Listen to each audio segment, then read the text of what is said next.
क्या शिव का जन्म हुआ था? क्या उनकी कोई माँ थी या वो हमेशा से थे?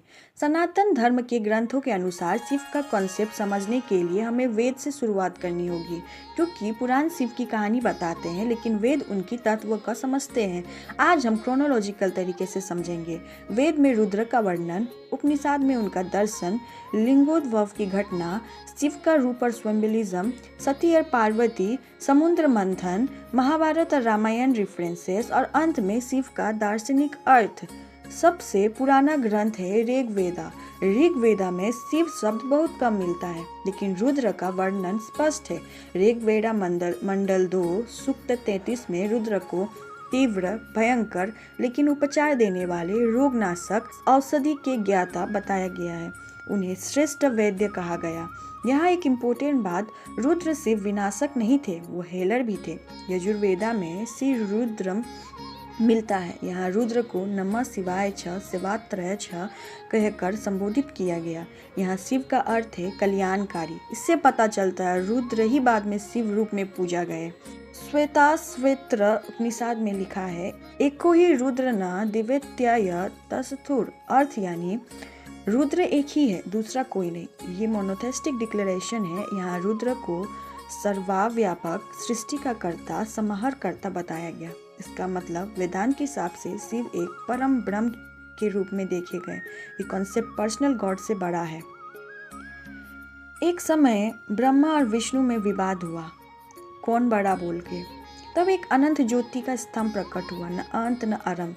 विष्णु वराह रूप में नीचे गए, ब्रह्मा हंस रूप में ऊपर गए। हजारों वर्ष बीत गए, कोई अंत नहीं मिला। तब उस ज्योति से शिव प्रकट हुए। ये घटना लिंगोद्भव कहलाती है। लिंग यानी साइन, चिन्ह या निराकार ब्रह्म के प्रतीक है। इसलिए शिवलिंग को फॉर्म के रूप में नहीं, एनर्जी के रूप में देखा जाता है। देव और असुर ने अमृत के लिए मंथन किया। सबसे पहले निकला हलाहल विष। सब डरे। तब शिव आए, उन्होंने विष पिया। पार्वती ने गले में रोक दिया। इसलिए नीलकंठ इस घटना का दार्शनिक अर्थ है। जो सबका दुख अपने ऊपर ले और उससे कंट्रोल करे, वो शिव तत्व है। सती दक्ष की पुत्री थी। दक्ष को शिव पसंद नहीं थे। एक यज्ञ में शिव को नहीं बुलाया। सती ने अपमान सहकर यज्ञ कुंड में प्रवेश किया। शिव को पता चला, उन्होंने वीरभद्र को उत्पन्न किया। दक्ष के सिर काट दिए गए। बाद में शिव ने क्रोध शांत किया और दक्ष को जीवित किया। ये कहानी बताती है शिव प्रेम करते हैं लेकिन अपमान बर्दाश्त नहीं करते। सती का पुनर्जन्म पार्वती रूप में हुआ। उन्होंने कठिन तपस्या की। वर्षों तक तपस्या के बाद शिव ने स्वीकार किया। ये बताता है शिव प्रेम में गहराई देखते हैं, सिर्फ रूप नहीं। महाभारत के वन पर्व में अर्जुन ने तपस्या की।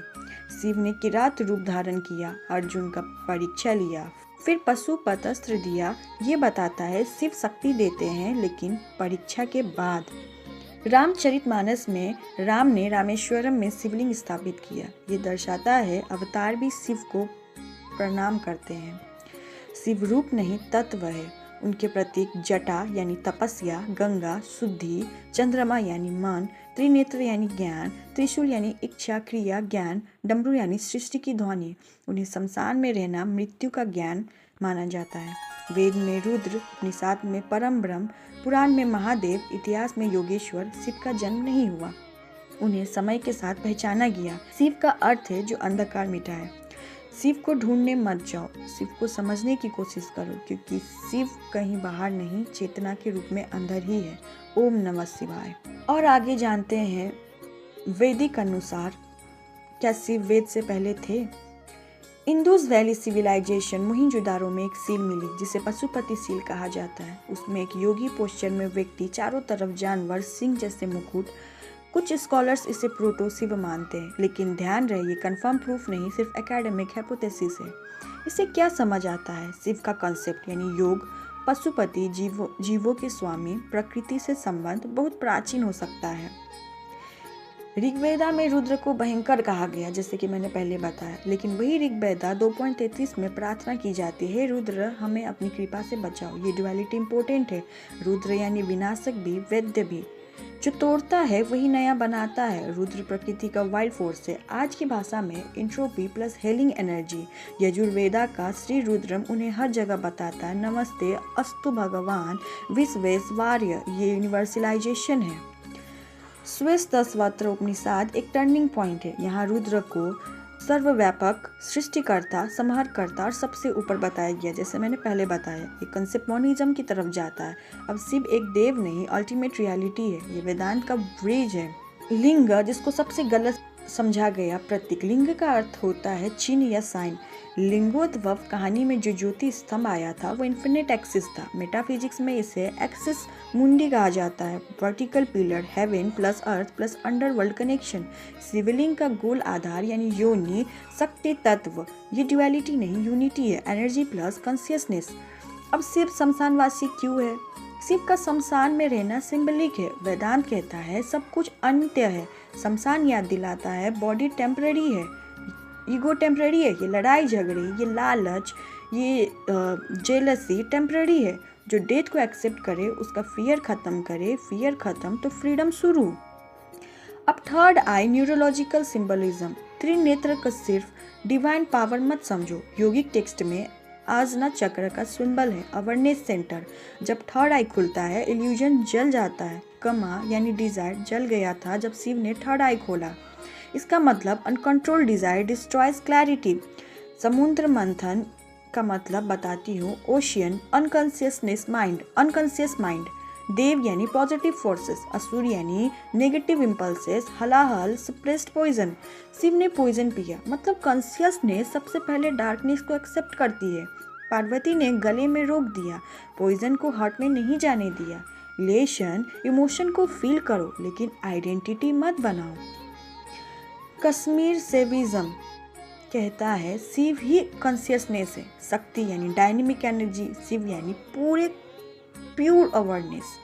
यूनिवर्स कोई अलग एंटिटी नहीं, सब वाइब्रेशन है। डमरू की ध्वनि, स्पंदक, कॉस्मिक वाइब्रेशन। क्वांटम फिजिक्स से कुछ कॉन्सेप्ट इस दर्शन से रेजोनेट करते हैं। नटराज मूर्ति में एक पैर उठा हुआ, एक असुर नीचे, आग का चक्र। ये दर्शाता है असुर यानी इग्नोरेंस, आग का चक्र यानी कॉस्मोस, डांस यानी कांस्टेंट चेंज। यूनिवर्स स्टैटिक नहीं है, सब वाइब्रेशन है, सिर्फ डायनेमिक स्टिलनेस है। वेद में रुद्र, उपनिषद में ब्रह्मांड, पुराण में महादेव, दर्शन में कॉन्शियसनेस। शिव का जन्म नहीं है, वो टाइम से परे कॉन्सेप्ट है। शिव का मतलब है डैट विच इज नॉट, शून्य प्लस पूर्ण, stillness plus destruction, silence plus sound. Shiva को समझना मतलब खुद को समझना, क्योंकि अगर सब कुछ कॉन्शियसनेस है तो शिव कहीं बाहर नहीं, वो देखने वाले में ही है। ओम नमः शिवाय। अगर आपको मेरी वीडियो पसंद आई, मेरी बातें समझ में आई, तो वीडियो को लाइक और कमेंट में ओम नमः शिवाय और चैनल को सब्सक्राइब जरूर करिएगा।